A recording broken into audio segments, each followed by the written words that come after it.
Hello दोस्तों, आपका स्वागत है आपका अपने परिवार बंधन पाठशाला में। तो दोस्तों, मैं मनोरंजन आज हम बात करने वाला क्लास 10 का जो एग्जाम होने वाला है इंग्लिश। तो इसमें जानेंगे हम लोग क्या फॉर्मल, देखिए क्या लेटर है। आज हम जानेंगे फॉर्मल लेटर के बारे में। तो फॉर्मल लेटर कैसे लिखा जाता है, अब कैसे लिखना है, अब कैसे अच्छा नंबर ला सकते हैं, इसके बारे में जानेंगे। पहले फॉर्मेट लेना सीख गए तो आसानी से जो 5 नंबर आप आसानी से ला सकते हैं। कितना नंबर? 5 नंबर आप आसानी से ला सकते हैं बस फॉर्मेट लिखे। अगर आपको नहीं भी आता है फॉर्मेट लिखे ना, तो आपको आसानी से उसमें कुछ भी लिखे, मतलब कि मैं बताऊंगा कैसे लिखा जाता है। अगर ये सीख लिए फॉर्मेट लिखना तो आसानी से 5 नंबर आप ज्ञान कर सकते हैं, मतलब ला सकते हैं। तो चलिए आज के सेशन स्टार्ट करते हैं। नाउ देखिए क्या दिया हुआ है यहाँ पर, पहले दिया हुआ है तो ध्यान से पहले पढ़ना है। पहले क्वेश्चन पढ़िए क्या बोल रहा है, उसके बाद आपको आंसर देना है। मतलब write an application to your principal for providing computer learning faculty. मतलब कि क्या करना है, अपने प्रिंसिपल को एक लेटर लिखना है। क्या लिखना है? प्रिंसिपल लेटर लिखना है। कितना में? About 100 words. कितना में? 100 वर्ड्स में लिखना है। तो प्रिंसिपल क्या इससे लिखना है कि प्रोवाइडिंग कंप्यूटर, देखा गया प्रोवाइडिंग कंप्यूटर लर्निंग फैकल्टी। इसलिए जो मतलब कि हमारे जो विद्यालय में कंप्यूटर लर्निंग फैकल्टी है, उनको क्या करें, उनको दिया जाए। ठीक है, तो ये हमारा ये क्या है, एप्लीकेशन है किसके लिए? प्रिंसिपल को लिखने के लिए। नाउ देखिए फॉर्मेट देखिए, पहले फॉर्मेट देखना है। आपने क्या है? To the headmaster. क्या टू द प्रिंसिपल से टू द हेडमास्टर? तो फिर क्या है, टू द प्रिंसिपल लिखना है। इसलिए ना जो लेटर इसलिए रहे हैं, लेटर जो लिख रहे हैं प्रिंसिपल का रहना है। किससे है? प्रिंसिपल है ना। तो टू दी हेडमास्टर ले सकते हैं, टू दी प्रिंसिपल किसी भी लिखे, दोनों बात बराबर है। हेडमास्टर लिखिए, प्रिंसिपल लिखिए। तो हम लिखिएगा टू दी हेडमास्टर या प्रिंसिपल लिखना है। जहां पर कौन सा स्कूल का है, जहां पर कौन सा स्कूल है उस स्कूल का नाम लिखना है। तो जो भी है, जब +2 हाई स्कूल गोड्डा दिया हुआ है, अब जो भी स्कूल है आपका अपना स्कूल का नाम लिखना है। पर फिर क्या दिया है, जो डेट, ये इतना लिखने के बाद क्या लिखना, प्रिंसिपल लिखना है पहले। तो लिखना है जिस स्कूल है इसका नाम लिखना है। तो थर्ड में क्या है, डेट लिखना है, डेट लिखना है।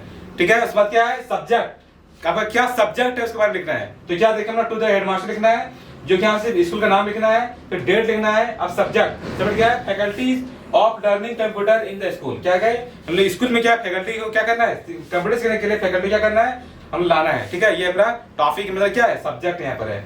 देखिए अब यहाँ तक हो गया है, आगे मैं बढ़ता हूँ। ये क्या फॉर्मेट है, यहाँ तक लिखते हैं आप, तो इतने में रहता बहुत क्या 3 मार्क्स आपको मिल सकता है अगर फॉर्मेट लिखने से ही। ठीक है, नेक्स्ट देखें।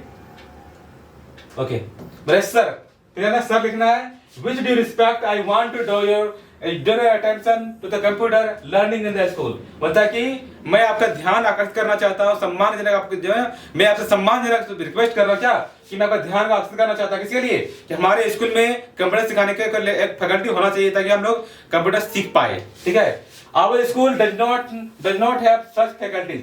मतलब हमारे विद्यालय में कंप्यूटर सिखाने वाले कोई फैकल्टी नहीं है, कोई शिक्षक नहीं है जो हमें कंप्यूटर सिखाए, बस कोई टीचर हमारे विद्यालय में नहीं है। देखिए पहले nowadays computer learning has become an important part of our education. मतलब आज के दिनों में कंप्यूटर जो नहीं सीखता है क्या, उसके लिए क्या है, बहुत मुश्किल है। मतलब कि आज के दिनों में nowadays computer learning has become an important part of our education. मतलब हमारे शिक्षा में कंप्यूटर का सीखना, कंप्यूटर जानना तो क्या है, बहुत ही इंपॉर्टेंट पार्ट बन जाएगा, एक बहुत ही महत्वपूर्ण हिस्सा बन जाएगा। किसके लिए? कंप्यूटर जानना। आज का हर जितना भी एजुकेशन है, हर एजुकेशन में कंप्यूटर का जरूरत पड़ता है। कंप्यूटर जानना अति आवश्यक होता है, अति महत्वपूर्ण होता है। ठीक है, even in the primary wings there is computer learning faculty in almost all the school. मतलब कि अद्यापि जितना भी प्राइमरी स्कूल है, प्राइमरी स्कूल में प्रत्येक प्राइमरी स्कूल में क्या कंप्यूटर शिक्षक देखने को मिल जाएगा। बट हमारे स्कूल में हाई स्कूल होते हुए क्या है, हमारे यहाँ पर हाई स्कूल होते हुए भी हमारे स्कूल में एक भी कंप्यूटर का टीचर फैकल्टी है वो नहीं है।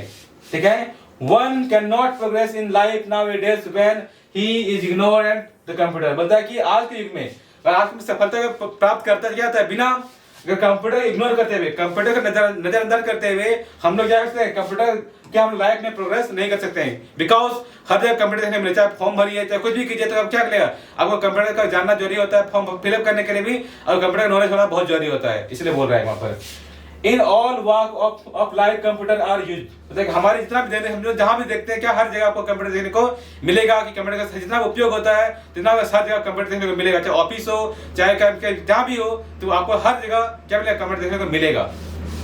Now in such circumstances I would request you to provide this faculty in our school at the earliest so that we student may be benefits। मतलब कि मैं आपसे रिक्वेस्ट करता हूँ क्या जल्द से जल्द तक हमारे विद्यालय में एक कंप्यूटर फैकल्टी लाने का प्रयास किया ताकि हम लोग क्या करें, हम लोग जान पाए क्या कंप्यूटर के बारे में जो जानकारी होना चाहिए, जो नॉलेज होना चाहिए, हम जान पाए, क्या करें हम लोग सीख पाए। इसके लिए क्या करें, इतना हम लोग जितना भी विद्यार्थी हैं, स्टूडेंट है, जितना भी छात्र हैं, हम सब छात्र छात्राएं आपका आभारी बना रहूंगी।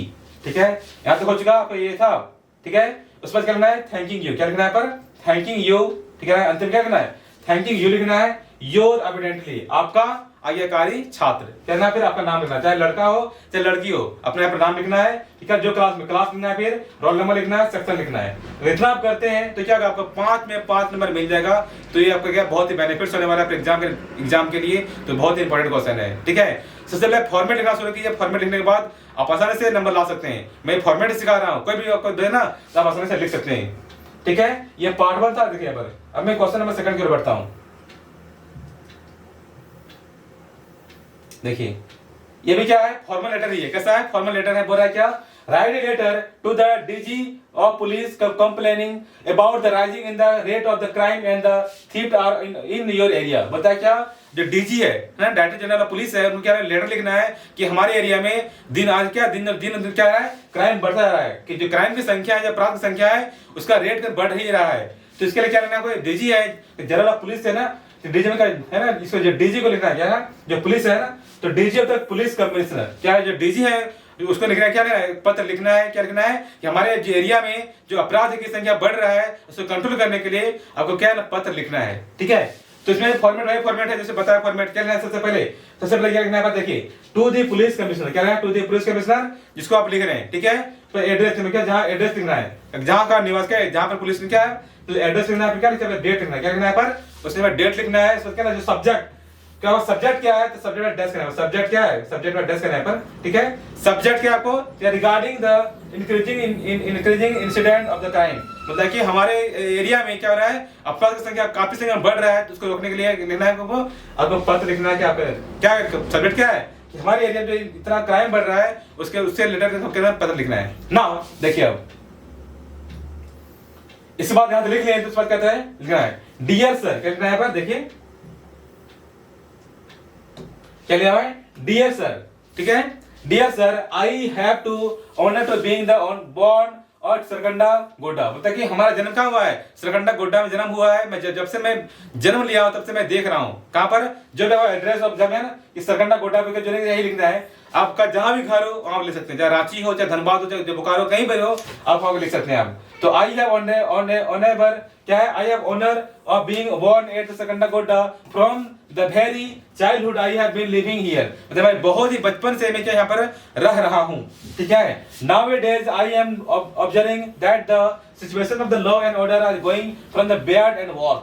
मतलब मैं इन दिनों देख रहा हूँ क्या आज की सिचुएशन है, आज की घटना कैसा है, बहुत ही बद से बदतर होते जा रहा है। क्या रहा है, बद से बदतर होते जा रहा है। आज के दिनों का जो घटना है वो देखने को मिल रहा है। ठीक है, जो it was the never so bad it today. बताया कि इतना खराब पहले इतना खराब नहीं था, बट इतना आज इतना खराब है, इतना पहले खराब नहीं था। क्या आज क्यों कि लॉ एंड ऑर्डर, मतलब क्या जो ऑर्डर, जो कानून, जो व्यवस्था है, क्या खराब हो चुका है। मैं देख रहा हूँ क्या बद से बदतर होते जा रहा है। ठीक है, minor crimes are seen everywhere but the recent spread of the crime is certainly a new phenomena. देखिए कि जो छोटा अपराध तो होता रहता था, बट क्या न्यू अपराध भी बढ़ रहा है। जो आजकल देख रहे हैं क्या न्यू फेनोमेना, क्या हम देखने को क्या न्यू फेनोमेना देखने को मिल रहा है कि नए अपराध बढ़ते जा रहा है, कम नहीं हो रहा है, बल्कि दिनों दिन और बढ़ता जा रहा है क्राइम। ठीक है, crime are being committed to in broad day and night. मतलब कि हम देख रहे हैं कि अपराध जो संख्या दिन और रात बढ़ते जा रहा है, कम नहीं हो रहा है, बट क्या है उसकी संख्या बढ़ते ही जा रहा है। ठीक है, this show the indifferent of the police. Yeah, indifferent of the police. The police reach at the spot late every times and return clueless about the criminal. बताइए क्या हम देखते हैं जब भी जहाँ भी अपराध होता है, पुलिस वहाँ पर लेट से पहुँचती है, और जो अपराधी जो होता है उसको क्या कोई कार्रवाई नहीं करती है। ठीक है, nobody is safe these days। मतलब आज के दिनों में क्या कोई भी सेफ नहीं है, हर जगह क्राइम देखने को मिल रहा है, क्राइम की संख्या बढ़ रहा है। अब पुलिस जो है वो सोई रहती है, क्या रहती है हमको नहीं पता, बट वो अपना जो रिएक्शन होना चाहिए वो रिएक्शन नहीं उठा रही है। हमेशा जहाँ पर क्राइम भी होता है वहाँ लेट से पहुंचती है, जो रिएक्शन हम लोग मिलना चाहिए वो रिएक्शन नहीं दे पा रहा है जो पुलिस है। आप सीधा देखने का प्रयास कीजिए। ठीक है, आगे देखिए, I hope you will gear up the police at the act under determination meaning the against the crime। मैं आपसे उम्मीद करता हूं कि आप मैंने जब जो कंप्लेंट किया, आपने कंप्लेंट को आप रिगार्ड से दिल से लेंगे और क्या करेंगे। ये जो पुलिस है अपना जो दायित्व वो नहीं निभा पा रहे हैं, आप उसका जो दायित्व है उसको निभाने के लिए पूरा उसको बोलिएगा कि क्या अपना जो दायित्व है, पुलिस का जो दायित्व होता है उसे निभाएं, और हम जितना क्राइम का रेट बढ़ रहा है उसको क्या उसको कम करने का प्रयास करें। ये क्या था हमारा, क्या था, एप्लीकेशन लेटर था। ठीक है, यहाँ तक आपको लिखना है। नीचे क्या लिखना है, फिर देखिए नीचे लिखना क्या है, योर्स फेथफुली, क्या लिखना है, आपका विश्वासी अजित कुमार। क्या दिया, अजित कुमार सरकंडा गोडा। क्या जो भी आपका विश्वासी है आपका, हमने क्या नीचे में क्या अपना नाम लिखना है, क्या करना है नीचे में अपना नाम लिखना है। किसका नाम लिखना है, अपना नाम लिखना है नीचे में, योर्स फेथफुली लिखना है, फिर अपना नाम लिखना है, और जहां से आप लिख रहे हैं वो अपना एड्रेस यहाँ पर देना है। तो ये क्या था, हमारा कंप्लेंट लेटर था। ठीक है, तो क्या था, ये फॉर्मल लेटर। कैसा था, इसको बोलते हैं फॉर्मल लेटर। ये फॉर्मल लेटर देखा, अगर इतना आप कर लेते हैं तो क्या 5 में 5 नंबर का फिक्स कर लेते हैं, आपको एग्जाम में क्या 5 में 5। आई होप आपको समझ में आ गया होगा। ठीक है, आपको एग्जाम में फॉर्मल लेटर भी आएगा, इनफॉर्मल लेटर भी आएगा, दोनों आएगा। तो दोनों में से दोनों ने किसी एक को लिखना है। क्या करना है, चाहे फॉर्मल को लिखिए चाहे इनफॉर्मल लिखिए। ठीक है, दोनों का दोनों नहीं लिखना है, किसी एक को लिखना है। ठीक है, अगर आपको समझ में आ गया होगा तो आप क्या करते हैं, चाहे इतना मैंने बताया आपको समझ में आ गया होगा। तो आज के लिए इतना ही, मैं मिलता हूँ नेक्स्ट वीडियो में। So thank you.